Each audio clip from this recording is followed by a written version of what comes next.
Hi friends, வாங்க நமக்கு இன்றைக்கி ஹெல்தியான பீர்க்கங்காய் சட்னி பண்ணிக்கலாம். பீர்க்கங்காய் சட்னி பண்ணுறதுக்கு பீர்க்கங்காய் தோல் இருக்குல்லங்க, அதை இந்த மாதிரி கட் பண்ணி வதக்கிறதுக்கு ஒரு ஸ்பூன் எண்ணெய் ஊற்றி அதில் போட்டிருக்கேன்.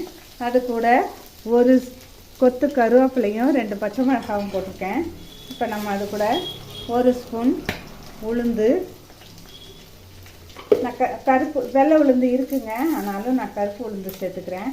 ஏன்னா கருப்பு உளுந்து உடம்புக்கு நல்லது, அதனால். அப்புறம் ஒரு ஸ்பூன் கடலைப்பருப்பு,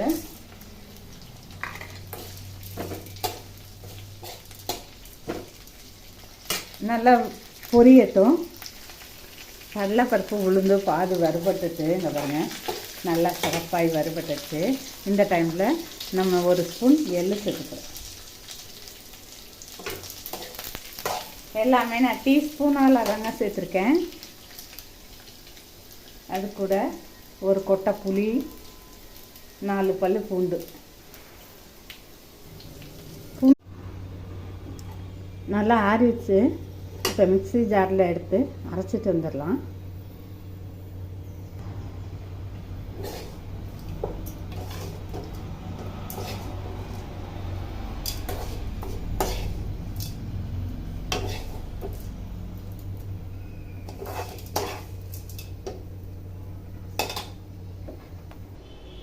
பீர்க்கங்காய் துவையல் அரைச்சிட்டு வந்தாச்சு.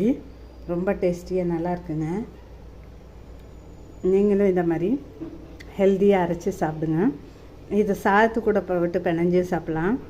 தாளிப்பு கொடுக்கணுன்னாலும் வெறும் கருவேப்பிலையும் கடுகும் போட்டு தாளிப்பு கொடுத்துக்கலாம். இது துவையல் தான். அப்படியே சுட சுட சோறில் போட்டு நல்லெண்ணெய் ஊற்றி பிணைஞ்சு சாப்பிட வேண்டியதான். ஓகே ஃப்ரெண்ட்ஸ், தேங்க்ஸ் ஃபார் வாட்சிங். வாங்க நம்மளோட ஹெல்த்தியான பீர்க்கங்காய் சட்னி துவையல் வச்சு சாப்பிட்லாம். சுட சுட சோறு, அது கூட பீர்க்கங்காய் துவையல்.